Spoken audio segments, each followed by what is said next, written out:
नमस्कार, मैं राजेश भारद्वाज आप सभी का क्लैट प्रेप के ऑनलाइन प्लेटफॉर्म पर हार्दिक स्वागत करता हूं। Hello everyone, welcome to CLAT prep. जैसा कि आप सभी को पता है, हम डेली न्यूज एनालिसिस करते हैं, फैक्चुअल एनालिसिस करते हैं और उसके साथ साथ 20 क्वेश्चंस की प्रैक्टिस भी करते हैं। तो चलिए उसी सीक्वेंस को कंटिन्यू करते हैं। आज कौन सा दिन है? तो आज 30 सितंबर 2025 यानी कि 30 सितंबर 2025। और देखते हैं आज के न्यूज़पेपर में हमारे एग्जाम के पॉइंट ऑफ व्यू से कौन कौन सी न्यूज हैं, कौन कौन से आर्टिकल्स हैं जिनको हमें पढ़ना चाहिए। तो चलिए उन्हीं का एज यूजुअल हम क्या कर लेते हैं, डिस्कशन कर लेते हैं। तो चलिए स्टार्ट करते हैं। आज कौन सा दिन है? 30 सितंबर 2025। पहली न्यूज आपने पढ़ी होगी, Netanyahu supports 20 point Gaza peace plan claims Trump. अब देखो, ये एक ऐसी न्यूज है जो बेसिकली पिछले 3 साल से चली आ रही है ना। क्या है? तो सिंपल सा समझने की कोशिश करना। मैंने कहा कि ये आपका मैप, ठीक है। यहां पर एक छोटा सा पार्ट है जिसे हमने कहा गाजा स्ट्रिप, ठीक है। ये पूरा रीजन क्या है? इजराइल। ये बचा हुआ क्या है? West Bank. यहाँ पर डेड सी है, ये आपका जॉर्डन है, इधर सीरिया है, इधर लेबनान है, ठीक है। और यहाँ पर इजराइल ने कैप्चर कर रखा है किसे? तो इसको क्या कहा गया? गोलन हाइट्स, ठीक है। तो एक्चुअल में इधर आपका इजिप्ट बना हुआ है, इधर आपका मेडिटेरियन सी है, वो आपका जॉर्डन, कुछ ऐसा मैप बना हुआ है। अब आपने पढ़ा होगा कि यहाँ पर ये पहले किसी जमाने में पूरा क्या हुआ करता था? पैलेस्टाइन हुआ करता था, ठीक है। जस्ट रिवाइज कर लेते हैं, फिर पढ़ेंगे आज क्या हुआ है। और इस पैलेस्टाइन में यहाँ पर एक छोटा सा रीजन बनाया गया जिसका नाम रखा गया इजराइल। और इजराइल वाज फॉर्म्ड इन 1948 में बना। और इजराइल में कौन से रिलीजन के लोग आ गए? जूस, ठीक है, यहूदी आ गए। यहाँ कौन रहते थे? मुस्लिम्स रहते थे। इनका बहुत टाइम से, सदियों से इनका कॉन्फ्लिक्ट चल रहा था, ठीक है। इनके रिलीजियस टेक्स्ट जो बुक है उनके अंदर लिखा हुआ था कि जो पैलेस्टाइन है it was named as Canaan and it was promised to be given to कौन? जो आपका यहूदियों के जो भगवान है, यानी कि जो जेदा है बेसिकली, है ना, उनको देने की वादा किया गया था, आइजैक को। लेकिन दिया किसको गया? इस्माइल को। इस्माइल के बच्चे आगे चल के मुस्लिम्स, यानी मुस्लिम रिलीजन वहीं से बनता है। तो वो चाहते हैं कि हम इसे रिक्लेम कर ले, वापस से क्लेम कर ले। तो इनको बीच में कॉन्फ्लिक्ट चली आ रही थी। सेकेंड वर्ल्ड वॉर के बाद जब अमेरिका जीत जाता है, अमेरिका न्यूक्लियर बॉम्ब बना लेता है, तो अमेरिका क्या करता है? इस रीजन में, इस पर्टिकुलर रीजन में किसको एस्टेब्लिश करवा देता है? इजराइल को, जिसमें दुनिया भर के सारे यहूदी लोग आकर बस जाते हैं। और जब यहाँ पर बसते हैं तो अगल बगल के जो ये मुस्लिम कंट्री हैं ये नाराज हो जाते हैं और ये इन पे अटैक करना शुरू कर देते हैं। और पहले ही साल से इनका हो जाता है फर्स्ट अरब वॉर स्टार्ट हो जाता है, जो कि कब हुआ था? 1948। बट आप देखोगे कि इजराइल छोटा सा देश था ना, उसके बाद भी इसने क्या किया? सारे के सारे जो मुस्लिम कंट्रीज थे उनको हरा दिया। क्यों? क्योंकि उनके पास जो इजराइल है उसके पास किसका सपोर्ट है? यूएसए का, है ना। और उस समय यूएसए एंड यूएसएसआर क्या हुआ करती थी? सुपर पावर हुआ करती थी। तो यूएसए के सपोर्ट से वो जीत रहा था। आज भी तो यही हो रहा है। आज का जो टॉपिक है उसमें यही तो है कि इजराइल और हमास एक तरफ लड़े पड़े हैं। और हमास क्या है? पैलेस्टाइन का एक ग्रुप है जो वहां लीड कर रहा है। तो आज की न्यूज में यही है कि ट्रंप साहब ने कहा है कि भाई इजराइल जो है ना वो पीस करना चाहता है, सडन, यानी कि एकदम से सीज फायर कर देगा वो। लेकिन उसके 20 पॉइंट है जो हमास को मानने होंगे। और हमास जो है वो अपने सारे हथियार सरेंडर कर देगा, सारे हथियार जमा करा देगा और वो उसके गवर्नेंस में, पॉलिटिक्स में कोई पार्टिसिपेट नहीं करेगा। अगर इस कंडीशन पे शर्त होती है तो आपका नेतन्याहू, बेंजामिन नेतन्याहू आज ही के दिन क्या कर देगा? सीज फायर अनाउंस कर देगा तुरंत। समझ गए? लेकिन क्या हमास रेडी होगा? बिल्कुल नहीं होगा। क्या वो अपने हथियार सरेंडर करेगा? नहीं करेगा। क्योंकि हो सकता है हमास ने जिन इजरायलियों को बंदी बना रखा और उसने उन्हें मार दिया हो, और ये बात पता चली हो जो हॉस्टाइल बने थे उनको मार दिया हो। और अगर ये बात पता चली इजराइल को तो इजराइल उन्हें मारेगा। और अगर उन्होंने हथियार ही सरेंडर कर दिए तो डेफिनेटली वो तो मारे जाएंगे। तो ऐसा होना पॉसिबल नहीं लग रहा है। फिर आप सोचोगे सर ट्रंप साहब क्यों बीच में आ रहे हैं? तो ट्रंप का कॉन्फ्लिक्ट ये समझना, ट्रंप क्यों बीच में चला जाता है। देखो, समझ गए ना। ये वाली चीज हमने काफी बार पढ़ रखी है कि यूट्यूब पे वीडियो भी मैंने कई बार आपको रेफरेंस भी दिया है, आप देख सकते हो। ओस्लो अकॉर्ड्स क्या थे, अब्राहम अकॉर्ड क्या थे, कितनी बार वो आपस में लड़े हैं, 10 बार लड़ चुके हैं, अभी तक लड़ाई कंटिन्यू चल रही है, कोई रिजल्ट नहीं निकला है। जस्ट इसी के पैरेलल अच्छा, इसमें आपने पढ़ा होगा 6 डे वॉर हुआ था 1967, इजराइल जीत गया था, 4 मुस्लिम कंट्री थे, फिर सारे भागे किसके पास, यूएसएसआर के पास। यूएसएसआर ने एक सॉल्यूशन दिया कि जाओ तेल बंद कर दो, किसका, अमेरिका का, इंडस्ट्रीज ठप हो जाएंगी। तब अमेरिका में आ गए 1973 में ऑयल क्राइसिस, और उनको टैकल करने के लिए अमेरिका ने क्या बना दिया, 1975 G7 की फॉर्मेशन हो जाती है। ये सारी बातें हम पढ़ चुके हैं काफी बार, ठीक है। हम आज के टॉपिक पर डिस्कस कर लेते हैं कि आज क्या हुआ है। तो आज ये हुआ है कि जो आपका जो ट्रम्प साहब है ना, देखो वो ध्यान समझना, मैंने कहा कि ये आपका रशिया है और रशिया की लड़ाई चल रही है यूक्रेन के साथ, और अभी तक कोई भी निर्णायक बात नहीं निकली है, ठीक है, कोई डिसीजन नहीं आया है, जस्ट कंटिन्यू लड़ाई चली आ रही है। बस ये है कि यूक्रेन के अंदर जो क्रिटिकल मिनरल्स हैं, उन क्रिटिकल मिनरल्स की डील लेकर कौन बैठ गया है, यूएस से। और वो डील कहां पर हुई, तो आप जानते हो डनाइपर रिवर, और डनाइपर रिवर के इस तरफ वाला पूरा रीजन रशिया लेके बैठा है। तो बस यूक्रेन को थोड़ी सी हेल्प मिल रही है कि अगर वो मुझ पे अटैक करेगा तो definitely USA will support me या विल प्रोटेक्ट मी, ऐसा वो सोचा है। बट ये सर्टेन नहीं है, वो पुतिन है, अगर वो ट्रंप है तो वो पुतिन है, वो कुछ भी करेगा, कभी ना कभी कुछ ना कुछ करेगा वो। तो ट्रंप चाहता है कि इस एक तरफ रशिया यूएसएसआर बनाने के चक्कर में है, ठीक है, एक तरफ Russia RIC, Russia India China strong हो रहा है ये ब्लॉक, एक तरफ ब्रिक्स एक अलग ही करेंसी को बनाने की बातें करता रहता है, एक तरफ ये लोग SCO, हमने काफी बार पढ़ा है, संघाई कोऑपरेशन ऑर्गेनाइजेशन, ये उसके पीछे पड़े हैं हाथ धो के। तो ये सारे के सारे अगर आगे बढ़ेंगे तो कहीं ना कहीं जो यूएसए है वो अपने आप को अकेला महसूस कर रहा है, और जब अकेला महसूस कर रहा है तो उसके साथ उसका एक ग्रुप है NATO, North Atlantic Treaty Organization 1949। ये सारे ग्रुपिंग की फॉर्मेशन, हेडक्वार्टर, मेंबर्स आपको याद होने चाहिए, क्योंकि अब आप एग्जाम के बिल्कुल करीब पहुंच चुके हो, समझ गए। अब मैंने कहा कि नाराज हो जाएगा, तो ये चाहता है देखो, इसकी किस किस से लड़ाई है, इसकी रशिया से लड़ाई है, तो ये यूक्रेन को बचाने का नाटक करता है, ढोंग करता है, बचाना नहीं चाहता है, ठीक है। इसकी चाइना से भी लड़ाई है, तो आज के टाइम पर इसके पास सबसे बड़ा जो थ्रेट है ना वो चाइना है, बिकॉज ड्रैगन इज राइजिंग, हम पढ़ते हैं, उसने सारी दुनिया के ऊपर टैरिफ वॉर खेल लिया, लेकिन वो चाइना से डरता है अभी भी, चाइना के साथ कोई भी छेड़खानी नहीं करता है जल्दी से। क्यों नहीं करता है, क्योंकि चाइना उसे खा जाएगा। 87% से ज्यादा आपके जो क्रिटिकल मिनरल्स हैं, जो रिन्यूएबल रिसोर्सेज, सारा चाइना लेके बैठा है, तो डेफिनेटली ट्रंप को इस बात का डर है, तो वो चाइना से लड़े, वो रशिया यूक्रेन में यूक्रेन को बचाने के लिए रशिया से लड़े, या वो इंडिया को RIC में जाने से रोके, और उधर वो इजराइल की हेल्प करे, किसमें, आपके मुस्लिम कंट्रीज के साथ लड़ने में। जैसे कल परसों पाकिस्तान जैसे देश कह रहे थे कि ठीक है हम मुस्लिमों देशों का एक नेटो बना लेते हैं कि कोई मुसलमानों पे अटैक करेगा, अटैक हम पे माना जाएगा। उधर ईरान है जो पीछे पड़ा हुआ है कि जिस दिन मैंने न्यूक्लियर बॉम्ब बना लिया उसी दिन इजराइल और अमेरिका दोनों पे छोड़ दूंगा, ऐसा ना करे तो कभी उस पर B2 बॉम्बर्स फेंकने पड़ते हैं, कभी ऑपरेशन मिडनाइट हैमर करना पड़ता है, कभी ऑपरेशन राइजिंग लोइन करना पड़ता है इन लोगों को, तो बहुत सारे थ्रेट है। तो ट्रंप चाह रहा है कि धीरे धीरे सारे सेटलमेंट हो जाए। तो ट्रंप ने कहा बीच में मीडिएटर बन के कि नेतन्याहू तुरंत सीज फायर कर देगा, बस उसकी 20 बातें हैं। अगर वो 20 बातें कौन मान ले, आपका हमास मान ले। हमास एक मिलिटेंट ग्रुप ही तो है, जैसे लेबनान में हिजबुल्लाह है, ठीक है, हाउदी यमन में है, हमास पैलेस्टाइन में, बट क्या एक्चुअल में ये इंडिपेंडेंट ग्रुप नहीं, these are proxy groups of Iran. तो एक तरफ वो ईरान से भी लड़ रहा है, एक तरफ इन प्रॉक्सी से भी लड़ रहा है, लेकिन एक्चुअल में इजराइल थोड़ी लड़ रहा है, अमेरिका के सपोर्ट से तो लड़ रहा है। तो अमेरिका हर जगह एंगेज है।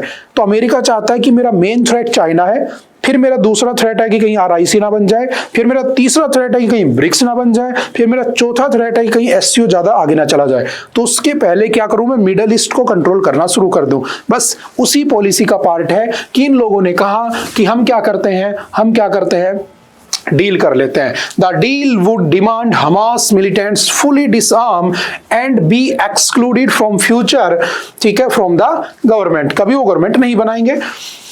However, those who agreed to peaceful coexistence would be given amnesty, ठीक है, उनको शांति से रहने दिया जाएगा।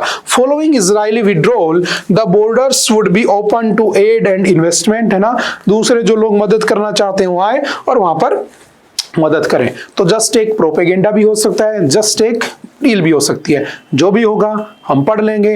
मैंने जो जो पॉइंट बोले हैं, ठीक है, एससीओ के बारे में, ब्रिक्स के बारे में, हमास के बारे में, पैलेस्टाइन के बारे में, ओस्लो अकॉर्ड के बारे में, अब्राहम अकॉर्ड के बारे में, जितनी उनकी लड़ाइयाँ हुई हैं, 6 डे वॉर, है ना, G7, हर चीज़ हम काफ़ी बार डिस्कस कर चुके हैं। आई होप कि आपको आती भी होंगी। फिर भी अगर कोई डाउट हो तो नीचे लिख देना, हम उसको दूसरे टाइम पे किसी दूसरी न्यूज़ के साथ अलाइन करके मैं आपको पढ़ा दूंगा, ठीक है। चले आगे। जस्ट वही न्यूज़ है ट्रम्प साहब की चली आ रही है, ठीक है, वही सारी बातें, ये सारे कंट्रीज, इनकी नेबरिंग कंट्री, इनकी कैपिटल, इनकी करेंसी, सब तुम्हें पता होनी चाहिए फॉर योर एग्जाम रेफरेंस या रेफरेंस, जो भी है, ठीक है, याद रखना। चलते हैं थोड़ा सा आगे। 2 railway links to offer easy connectivity to Bhutan. देखो इधर मोदी जी हैं और इधर हमारे भूटान के, ठीक है। अब हुआ क्या कि इंडिया चाह रहा है कि भूटान से रेलवे लाइन बिछे वो भारत आए, और डेफिनेटली जब रेलवे लाइन भारत आएगी तो भूटान भी अलग कंट्री से, because Bhutan is a land locked country, है ना, वो किसी समुद्र से सीमा नहीं लगाता है, बाउंड्री नहीं लगाता है, तो वो भी ट्रेड कर पाएगा, ठीक है। हो सकता है वो वेस्ट आपके बांग्लादेश से भी ट्रेड करे, हो सकता है कि वो बंगाल के थ्रू ओशियन का एक्सेस पा जाए और दूसरे देशों से भी ट्रेड करे। तो इस बात के लिए हमने क्या किया, भूटान के साथ रेल शुरू कर दी है। अब देखो एक इंटरेस्टिंग फैक्ट तुम्हें पता होगा कि भूटान में पेट्रोल के रेट बड़े कम है, जबकि भूटान खरीदता कहां से है, भारत से खरीदता है। चलो मैं देखता हूं कौन कौन के क्या क्या राय है, बताना। भूटान में प्राइसेस ऑफ द पेट्रोल और डीजल या जो फ्यूल है उसका प्राइसेस क्यों कम है, भारत में क्यों ज्यादा है, जबकि भूटान खरीदता भारत से है। देखते हैं किसके आंसर सही होंगे। अगर 3-4 आंसर अच्छे आते हैं तो नेक्स्ट टाइम डेफिनेटली हम उसको डिस्कस भी करेंगे, ठीक है, कि कौन सही था। समझ गए। आ जाते हैं इसमें। मेरा पहला क्वेश्चन ये आता है कि क्यों इंडिया इतना इंटरेस्ट दिखा रहा है, क्यों हम वहां पर ऐसा कर रहे हैं? Because of China. चाइना जिस दिन चाहे भारत को कैप्चर कर सकता है, अगर भूटान के उसके पास चला जाए। तिब्बत तो गया, तो भूटान उसके पास ना जाए इसलिए हमने क्या करते हैं, भूटान से मिलते हैं, हम भूटान को पैसा देते हैं, मोदी जी वहां जाते हैं, वो हमें हाईएस्ट सिविलियन अवार्ड देते हैं हमारे प्राइम मिनिस्टर को, है ना। हम वहां पर इन्वेस्टमेंट की बात करते हैं, हम वहां पर किसको बचाना चाहते हैं? तो आपने सुना होगा कि ये मेरा इंडिया है और यहाँ पर मेरा क्या है, नॉर्थ ईस्ट, और इस नॉर्थ ईस्ट को इस रेस्ट ऑफ इंडिया से कनेक्ट करने वाला एक रास्ता है जिसको क्या कहते हैं, चिकन्स कॉरिडोर, या सॉरी चिकन्स नेक कहते हैं, जिसको सिलीगुड़ी कॉरिडोर भी कहा जाता है। अब सोचो इस सिलीगुड़ी कॉरिडोर में लगभग 18-20 किलोमीटर विड्थ का एक रास्ता है, ठीक है, जिसमें से एक नेशनल हाईवे पास करता है। बताना कौन सा नेशनल हाईवे है, हमने काफी बार पढ़ा है। वो वहां से कनेक्ट कर रहा है। जिस दिन चाइना उसे ब्लॉक कर देगा, नॉर्थ ईस्ट गया तुम्हारे हाथ से। नीचे कौन है इधर, तो इधर बांग्लादेश है। बांग्लादेश तो पहले ही कह चुका है कि China can consider Bangladesh as its extended arm in Indian Ocean. We are the guardians of the ocean. कौन सा ओशियन? Indian ocean. जब कहोगे चाइना, हम तोड़ देंगे बीच में सिलीगुड़ी और तुम्हें एक्सेस दे देंगे इंडियन ओशियन का। क्योंकि चाइना इंडियन ओशियन का एक्सेस पा गया तो डेफिनेटली उसको साउथ चाइना सी में इतने सारे आसियान देशों से थोड़ी लड़ना पड़ेगा, उसके लिए इजी हो जाएगा एक्सेस। तो बांग्लादेश उसके चक्कर में आ चुका है, जैसे मालदीव आया था एक बार, फिर उसको रोना पड़ा था। डेफिनेटली ये भी आ चुका है। लेकिन ये कहीं ऐसा ना हो कि भूटान भी वहां चला जाए, तो उससे बचने के लिए हमने क्या किया, भूटान से रिश्ते अच्छे कर दिए। हमने उनको पैसा दिया, हम उनको बहुत सारी हेल्प करते हैं। उन्हीं का एक पॉइंट है जो आपको पता होना चाहिए, क्या है? These two projects are part of the first set of rail connectivity projects between India and Bhutan. पहली बार हम ऐसा कर रहे हैं। फॉरेन सेक्रेटरी विक्रम मिश्री अनाउंस्ड एट ए प्रेस कॉन्फ्रेंस। इसी की बातें लिखी हैं जस्ट समझने के लिए, ठीक है, जो यहाँ लिखा हुआ है। The memorandum of understanding for these projects was signed during the Prime Minister Narendra Modi's visit to Bhutan in March 2024, जब उनको क्या दिया गया था, highest civilian award of Bhutan, that is the order of Druk Gyalpo. ठीक है, order of the Druk Gyalpo is the highest civilian award of the Bhutan, similar हमारा भारत रत्न की तरह। ठीक है, अगला, and a formal agreement was signed here on the occasion of the Bhutanese foreign secretary's visit to New Delhi.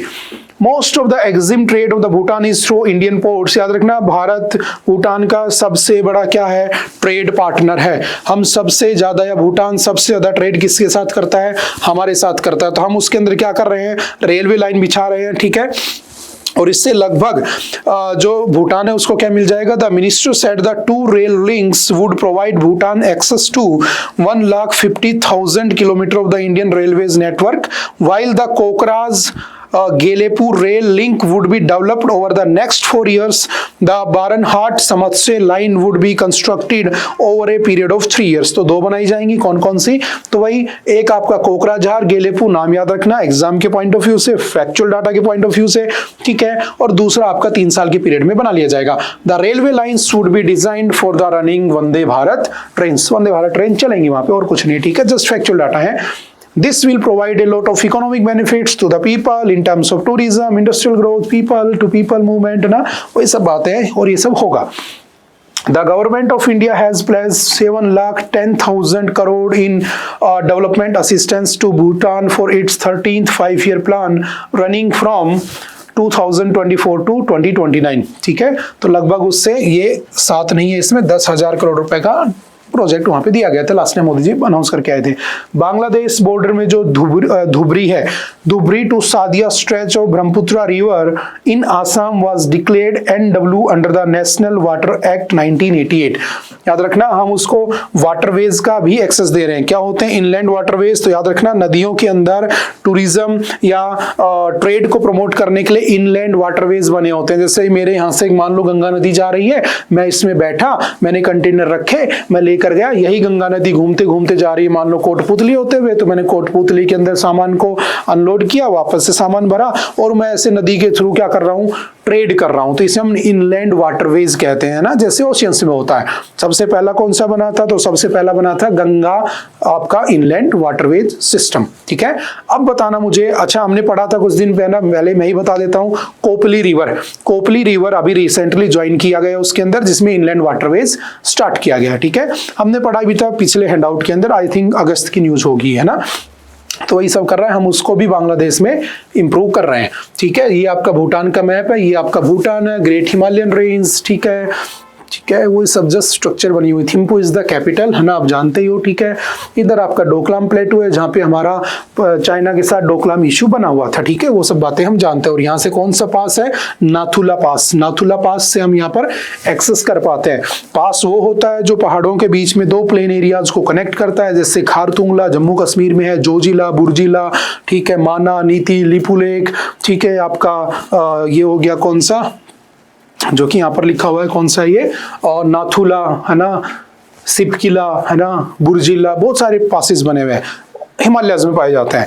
Western घाट में मिलते हैं, जैसे भोर घाट, मोर घाट, पाल घाट, धाल घाट, ये वेस्टर्न घाट के होते हैं। ईस्टर्न घाट में हमें नहीं मिलते हैं पासेस। ठीक है, Inland Waterways Authority of India Act 1985 led to the formation of Inland Waterways Authority of India in 1986 Act, और ये दोनों याद रखना।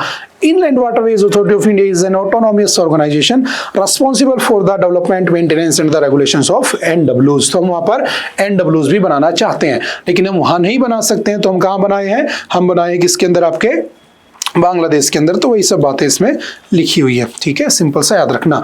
बताना मुझे what is the currency of Bhutan, Bhutan की करेंसी क्या है। ठीक है, आपको एटलीस्ट आपके पड़ोसी देशों की तो करेंसी, उनकी कैपिटल पता होनी चाहिए। बहुत छोटे छोटे क्वेश्चंस कई बार आ जाते हैं। ठीक है, next, government trying to evict tribal people to hand over land to corporates, D राजा।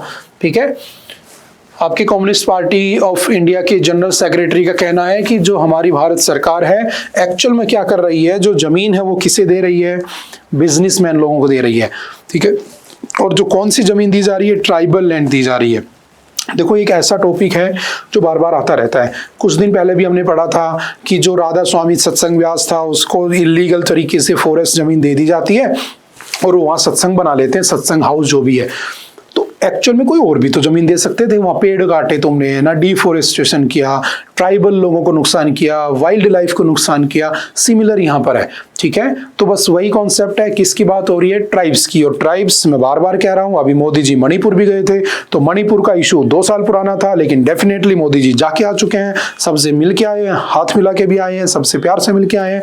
तो डेफिनेटली आपने पढ़ा भी होगा, ठीक है। तो एग्जाम में हो सकता है 2 साल पुराना मणिपुर कॉन्फ्लिक्ट भी आ जाए, तो कुछ नहीं करना, जाना यूट्यूब पे डालना मणिपुर कॉन्फ्लिक्ट बाय क्लैट पेप एजुकेशन, आपको एक लेक्चर मिल जाएगा, पूरा इशू आपको मिल जाएगा। उसमें भी हमने पूरे के पूरे ट्राइब्स पढ़े हैं। थोड़ा सा ट्राइब्स में आपको यहाँ समझा देता हूँ, क्योंकि ट्राइब्स बहुत ज्यादा न्यूज में है। कुकी मेतई वहां पर कॉन्फ्लिक्ट चल रहा था, ठीक है। आज ही के न्यूज़पेपर में एक डाटा निकल के आया कि सबसे ज्यादा क्राइम जो हुआ है 2022 के कंपेयर में आज के साल में, तो वो एसटी के लोगों के साथ हुआ है। ये हमारे नेशनल क्राइम रिपोर्ट ब्यूरो का डाटा भी है, ये भी आपके न्यूज़पेपर में कल आपको देखने को मिल जाएगा। ये आज का डाटा है, समझ गए क्या होती हैं ट्राइब्स, क्या नहीं होती हैं। तो आप जानते हो पूरे भारत के ट्राइब्स को 5th शेड्यूल में डाला गया, लेकिन 6th शेड्यूल में कौन है, तो वो भी हमने पढ़ा था, सोनम वांगचुक वाली न्यूज, ATMM। लेकिन वो स्पेशल कैटेगरी है, तो हम यहाँ पर 5th शेड्यूल को ही पढ़ते हैं। 2011 के सेंसस के अकॉर्डिंग भारत में टोटल 705 क्या थे, ट्राइब्स थे, जो कि अब डेफिनेटली बढ़ चुके होंगे, क्योंकि सेंसस हुआ नहीं इस बार, हमें डाटा पता नहीं ऑफिशियल, ठीक है। 6th शेड्यूल में ATMM की बात होती है, आर्टिकल 46 डायरेक्टिव प्रिंसिपल्स की बात करता है, DPSP करो तो करो, ना करो तो ना करो। क्या कहता है, it protects educational and economical interest of the STs. तो कौन सा आर्टिकल है, 46। जस्ट आप फैक्चुअल क्वेश्चन के पॉइंट ऑफ व्यू से याद रखना, और हमने पढ़ रखी है DPSP पॉलिटिक में अंदर, ठीक है। Article 338 national commission for ST. अगर मैं कह दूं आर्टिकल 338 का बी, ठीक है, तो ये किसके लिए बना हुआ है आपका, उस किसके लिए, ओबीसी के लिए। और 338 किसके लिए है, तो एससी के लिए बना हुआ है। तो 338 national commission for SC, national commission for OBC, और ये एसटी वाला, ठीक है। कमीशन फॉर वुमेन भी बना हुआ है, आपने इस पढ़ा होगा, है ना। पेसा एक्ट क्या कहता है, panchayat extension to scheduled areas 1996 में आया था, जब पहली बार ग्राम पंचायत को कॉन्स्टिट्यूशनल स्टेटस मिला था, है ना। 1993 में by the 73rd constitutional amendment 1992 on 24th of April 1993 gram panchayat was given the status of constitutional body, उसे बना दिया था। फिर उसके बाद हमने उस ग्राम पंचायत को कहाँ तक एक्सटेंड कर दिया था, आपके शेड्यूल्ड एरियाज तक, ताकि उन लोगों को भी रोड, बिजली, पानी, घर आदि मिल सके और उनका भी अपलिफ्टमेंट हो सके, ठीक है। तो ये भी ध्यान रखना, ठीक है। ये हमने काफी बार पढ़ा है। और कहाँ पर पढ़ते हैं, फॉरेस्ट राइट एक्ट 2006, जिसमें जो ट्राइबल लोग हैं उन लोगों को ये कहा जा सकता है कि तुम कितनी जमीन पर खेती कर सकते हो, वहां से तुम माइनर प्रोड्यूस को बेचकर अपना पेट भर सकते हो, खाना खा सकते हो, grazing, fishing right, community forest resource, वही सब बातें हैं, भाषा अलग है बस, है ना। तो याद रख लेना। छोटा नागपुर, ठीक है, ये आपका CNT एक्ट कब आया था, 1908 में। It applies only in the Jharkhand, वहां के ट्राइब्स के लिए अप्लाई होता है। It restricts transfer of the tribal land to non tribals. इस एक्ट के थ्रू आप छोटा नागपुर के अंदर, झारखंड के अंदर ट्राइबल की जमीन को नॉन ट्राइबल को नहीं बेच सकते हो, just to protect their right, क्योंकि वो जंगलों में रहते हैं, पॉलिटिक्स नहीं जानते, उन्हें कोई मतलब नहीं पॉलिटिक्स से, है ना। वो उसी तरीके से रहते हैं जैसे वो हजारों सालों से रहते आए हैं, तो कहीं उनके साथ बुरा ना हो जाए, तो उनके लिए स्पेशल एक्ट बने हैं, स्पेशल राइट बने हैं। That is why Ladakh is demanding for the schedule number 6, समझ गए। और उसके आगे की कहानी आप जानते हो, सोनम वांगचुक जी जेल में है, ठीक है। संथाल, हमारी जो प्रेसिडेंट ऑफ इंडिया है आज के दिन, कौन है, द्रौपदी मुर्मू जी, है ना। वो क्या है आज के दिन, वो भी एक ट्राइबल वुमेन है। कहां से, संथाल ट्राइब से। और संथाल ट्राइब को बचाने के लिए भी एक एक्ट है, जिसको हम कहते हैं Santhal Pargana Tennessee act 1949, SPT Act. It protects land rights of the Santhals in Jharkhand, bans transfer of land to the outsider. आप वहां पर जहां पर संथाल ज्यादा रहते हैं वहां पर जमीन नहीं खरीद सकते हो, ऐसा ही लद्दाख चाहता है, यही कॉन्फ्लिक्ट चल रहा है, ठीक है। Land acquisition and tribes, right to fair compensation and transparency in land acquisition, rehabilitation and the resettlement act 2013 में आया था, special safeguards for the scheduled tribes, consent required in the scheduled areas, resettlement in the same scheduled area, extra compensation for the ST families। अगर आपको वहां पर कुछ करना है, कुछ प्रोजेक्ट लगाना है, तो आपको ज्यादा पैसे देने होंगे, उनको उसी इलाके में कहीं आसपास रीसेटल करना होगा, देन आप उनको रिप्लेस कर सकते हो, वरना आप रिप्लेस नहीं करोगे। तो ये कुछ एक्ट हैं जो उनसे रिलेटेड है, जस्ट याद रख लेना, क्योंकि मणिपुर दोबारा न्यूज में आ चुका है, जो कि ट्राइबल कॉन्फ्लिक्ट है। समझ गए? सिंपल सा याद रखना। तो सबसे ज्यादा ट्राइब कहां पाए जाते हैं? तो आपने पढ़ा होगा मध्य प्रदेश, बिकॉज वहां पर फॉरेस्ट ज्यादा है। सबसे कम ट्राइब कहां मिलते हैं? हरियाणा और पंजाब, 0 ऑफिशियल ट्राइब्स। ठीक है, ये भी ध्यान रखना।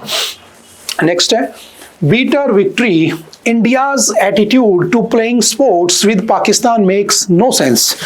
एक आर्टिकल लिखा हुआ है, आप जानते हो भारत जीत गया है ना, आपने देखा होगा भारत ने मैच जीत लिया है ना, ट्रॉफी जीत ली है, और उसके बाद हमारे जो प्लेयर्स थे उन्होंने ट्रॉफी ली भी नहीं थी पाकिस्तान के, उसके हाथ से कौन था वो, है ना। तो डेफिनेटली बस यही बात हो रही है कि क्या मैच खेलना जरूरी था क्या? बस उसी के ऊपर आर्टिकल है। अब हम न्यूज चैनल तो है नहीं कि हम उस पर डिबेट करें, है ना, जस्ट पढ़ लेना, है ना, कि भाई ठीक था कि गलत था, तुम बेटर जानते हो, चलो बताना मुझे क्या सही था क्या गलत था। क्या हमारे यहाँ पर लोगों को जो मारा गया था टीआरएफ के थ्रू, द रेजिडेंस फ्रंट के थ्रू, या जो लश्कर तैयबा के थ्रू मारा गया था, क्या वो मैच खेलकर उसका बदला लेना, है ना। इवन हमारे बड़े बड़े नेताओं ने भी पोस्ट किया, मैं नाम नहीं लूंगा, आप जानते हैं ना, कि हमने मैच जीत लिया, हमने उन्हें धूल चटा दी, है ना। तो एक्चुअल में क्या ये सही है? ठीक है, तो just read it and pass on, वही सब बातें लिखी हैं। More women employed in the agriculture but half of them are unpaid। ये बहुत अच्छा टॉपिक है, डेफिनेटली बहुत अच्छा टॉपिक है। ठीक है, आप पढ़ना, इसे जरूर पढ़ना, मेरे कहने से इस आर्टिकल को पढ़ना। मैं इसका थीम समझा देता हूं तुम्हें। ठीक है, देखो मैंने कहा एक तरफ है मैन, एक तरफ है वुमेन, और आप समझते हो कि इनके बिना जीवन नहीं है ना। जितना काम आदमी करते हैं उससे कहीं ज्यादा काम औरतें करती हैं, आप इस बात को मानो या ना मानो। और हमारी जीडीपी का सबसे ज्यादा सोर्स जो आता है वो एग्रीकल्चर से आता है, और एग्रीकल्चर इतना आसान नहीं है, आप जानते हो इस बात को ना, कभी करके देखना। अब सोचो वहां पर भी सबसे ज्यादा कौन एम्प्लॉयड है उस फील्ड में? महिलाएं। ऐसा नहीं है कि पुरुष ही हमेशा तुम्हें खेतों में कटाई करते मिलेंगे, बुआई करते मिलेंगे, नहीं, महिलाएं ज्यादा एम्प्लॉयड है। और जब महिलाएं ज्यादा एम्प्लॉयड हैं तो उनमें से most of the womens are unpaid, ये डाटा कह रहा है। तो वो जो इक्वेलिटी की बात करते हैं, जो समानता की बात करते हैं, वो तो हो ही नहीं रहा है। बात समझ में आ रही है? इसी बात को देखते हुए याद रखना, यूनाइटेड नेशंस, यूएन जो दुनिया का सबसे बड़ा ग्रुप है, उसने क्या किया इस बार 2025 चल रहा है, तो अगला कौन सा है? 2026। नेक्स्ट ईयर को किस नाम से मनाने के लिए कहा है? International year of women in farming. ध्यान रखना इस बात को, ठीक है। जैसे 2023 हमने किस नाम से बनाया था? 2023 हमने बनाया था मिलेट्स के नाम से। उस साल हम लोगों ने मिलेट्स को बड़ा प्रमोट किया, international year of millets. Next year will be international year of women in farming. ठीक है, उनको रिकॉग्नाइज करने के लिए, उनको स्टेटस देने के लिए, उनको मान सम्मान देने के लिए, रेस्पेक्ट देने के लिए हम ये सब करने वाले हैं। इस साल कौन सा है ये आप मुझे बताओगे कि बताओ 2025 यूनाइटेड नेशन में किस नाम से चलाया जा रहा है। ठीक है, पढ़ रखा है मैंने, पहले पढ़ा रखा था, हिंदू में हमने पढ़ा हुआ है, तो डेफिनेटली आई होप आपको याद होगा। ठीक है, समझ गए? हाँ, तो बस वही डाटा है, पढ़ लेते हैं थोड़ा सा। Despite their growing presence on the farms, women's contribution remains systematically, ठीक है। नेक्स्ट कौन सा है? By leveraging recent shifts in the trade and the technology, India has opportunity to unlock pathways that recognize women as equal partners in the agricultural transformation। तो वही सब data है। क्या डाटा है थोड़ा सा पढ़ लेते हैं। As a result, women's employment in the agriculture surged by 135% and they are now account for over 42% of the sector's workforce। देखो होता क्या है, कोई महिला बैंक में जाती है कि मुझे लोन चाहिए, है ना, नहीं देंगे, तो मतलब कि उनको उस नजर से देखा ही नहीं जाता है। इवन उनका भी रोल किसमें है? जीडीपी में। बस वही बातें हैं।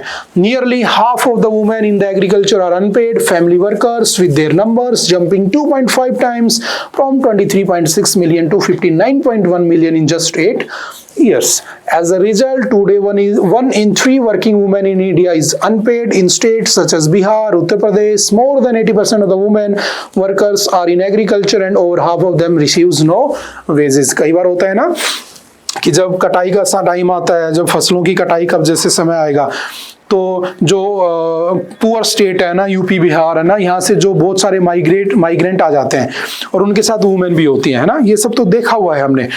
और जब वो आ जाते हैं तो जो मेल लोग होते हैं वो काम करते हैं, तो फीमेल साथ में काम करने आ जाती है, तो जो ओनर होता है वो सोचता है अच्छा हुआ 3 की तनख्वाह में 5 लोग काम कर रहे हैं, तो सोचो वो बेचारी महिला तो अनपेड ही रह गई ना, बस उसी की बात कर रहा है, समझ गए। और ये आप लोगों ने अपने आसपास देखा होगा अगर आप इन सब में चीजों को नोटिस किया होगा, ठीक है, वही चीज है। चलते next, bridging the generation gap, बहुत अच्छा टॉपिक है।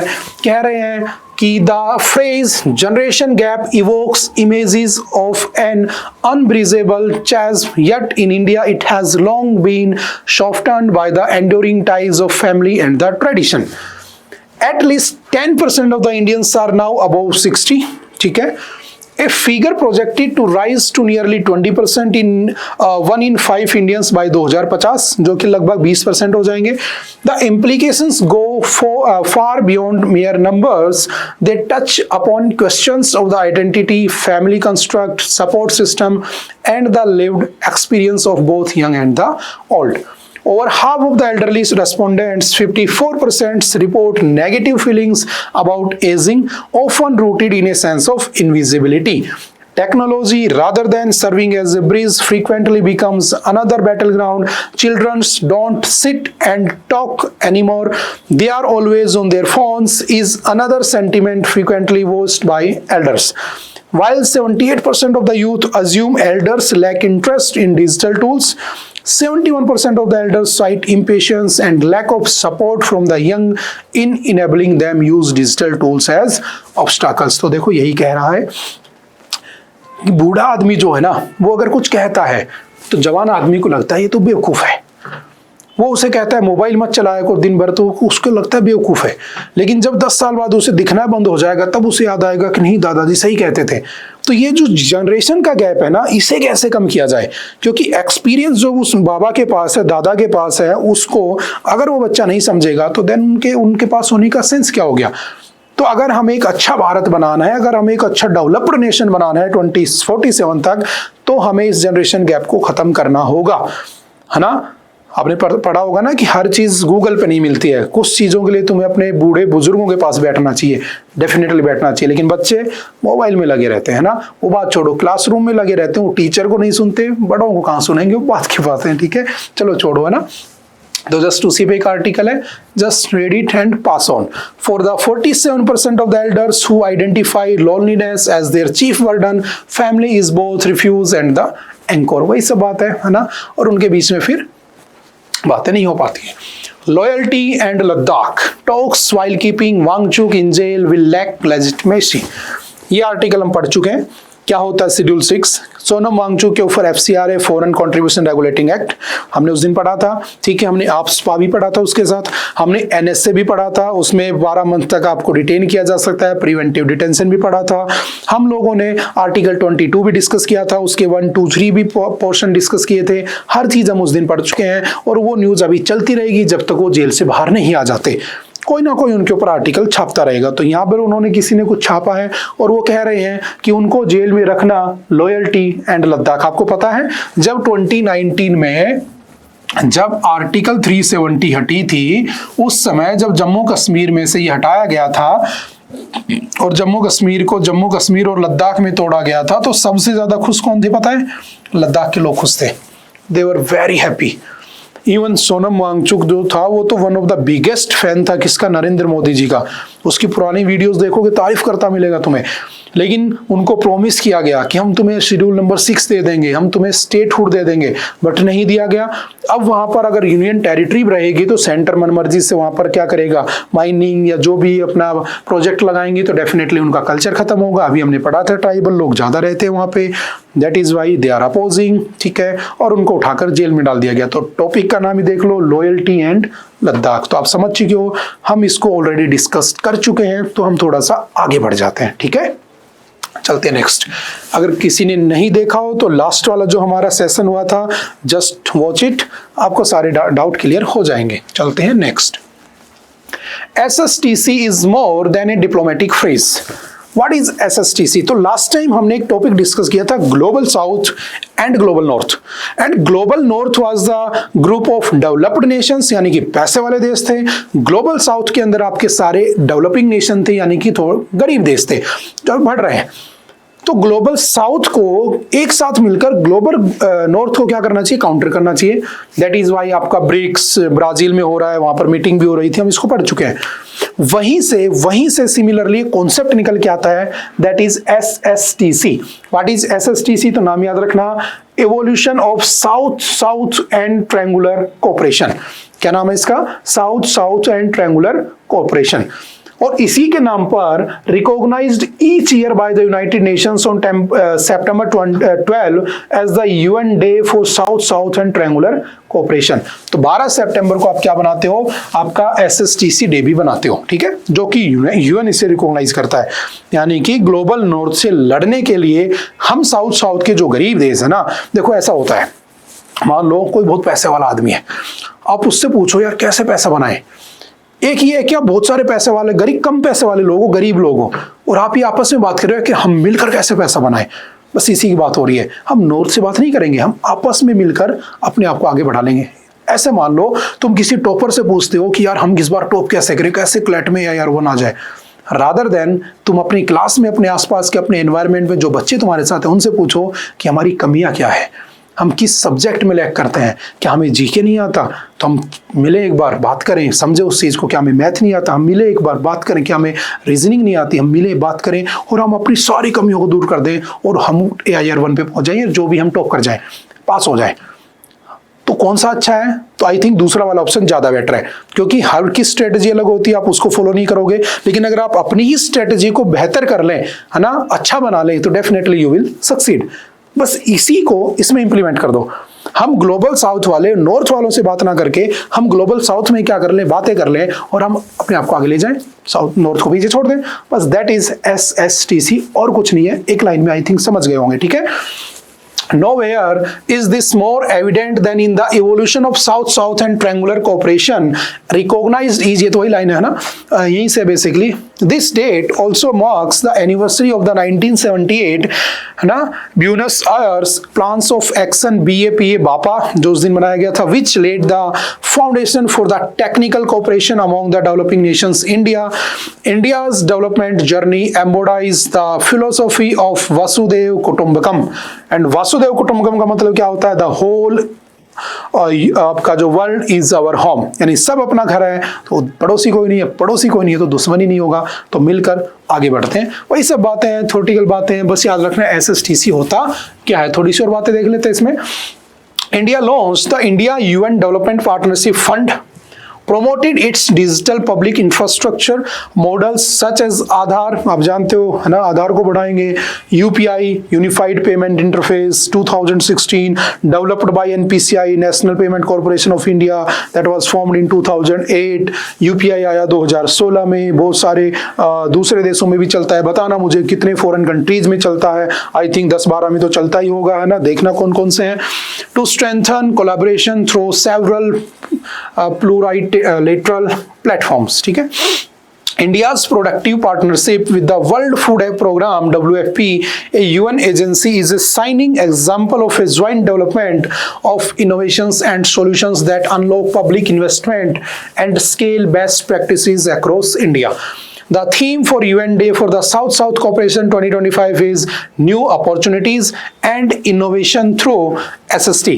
It captures the challenge before us. Real progress requires strong institutions, adequate financing and the courage to innovate. वही सब बातें हैं कि हमें मिलकर आगे बढ़ना, और कुछ नहीं है, just read it.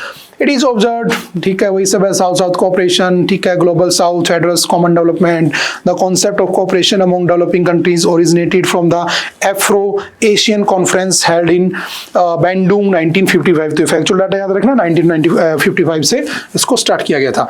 This conference led to the establishment of the non aligned movement in 1961। आप जानते हो पंडित नेहरू ने उस समय बनाया था, ठीक है।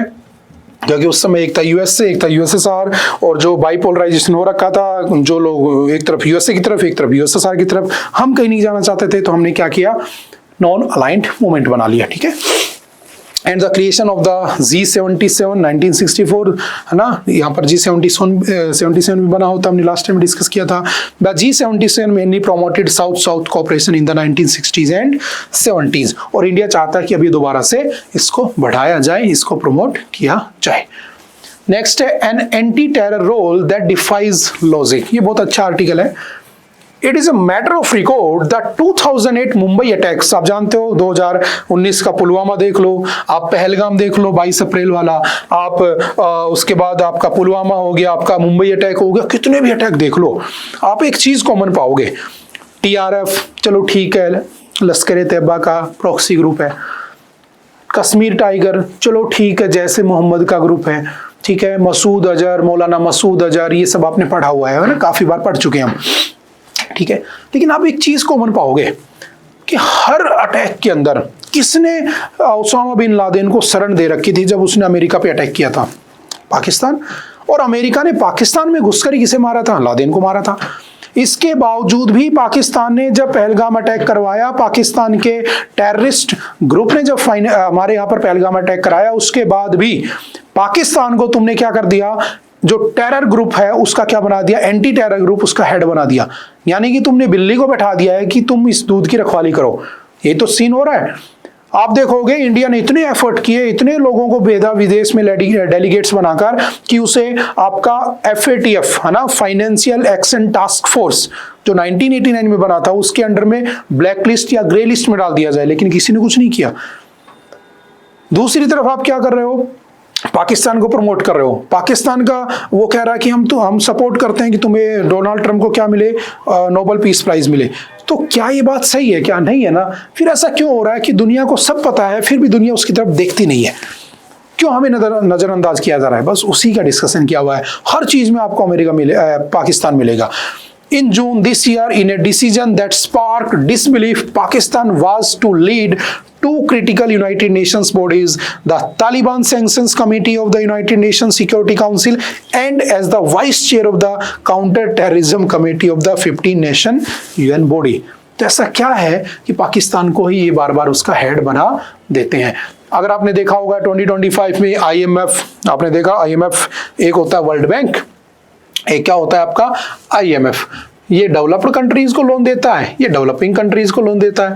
ये आपका 1944 में बना था, ये भी 1944 में बना था। इसका हेडक्वार्टर भी वाशिंगटन DC में है, इसका हेडक्वार्टर भी वाशिंगटन DC में। इसका हेड कौन है आज के दिन? क्रिस्टलिना जॉर्जिवा है। इसका आज के दिन प्रेसिडेंट कौन है आपका? तो अजय बंगा है। ये तो चलो बेसिक बातें हम जानते हैं, लेकिन इसने उस अटैक के बाद भी पाकिस्तान को फंड दिया। क्यों? ये क्वेश्चन इसमें पूछा गया है। These developments expose significant loopholes in the UN's foreign policy, questions about the UN's commitment to combating global terrorism। तो कहीं ऐसा तो नहीं है कि UN ही उसके साथ मिला हुआ है? क्यों उसकी बार बार हेल्प करते हैं? तो चलिए आप बताना अपनी राय कि ऐसा क्यों है, क्यों पाकिस्तान को इतना प्रमोट किया गया। इवन पाकिस्तान की तरफ से ये सीन हमें देखने को मिला। ठीक है, ओके, आई थिंक आज के लिए इतना ही था। आई होप कि आपको कुछ कुछ बातें तो समझ में आई होंगी। फिर भी अगर कोई डाउट रहता है, किसी तरह का कोई कंफ्यूजन रहता है, तो आप एनी टाइम आकर ऑफिस में मिल सकते हैं, बात कर सकते हैं, आपके डाउट को क्लियर कर सकते हैं। ओके, मिलते हैं फिर कभी किसी नेक्स्ट लेक्चर में। Okay, bye bye, thank you, have a nice day.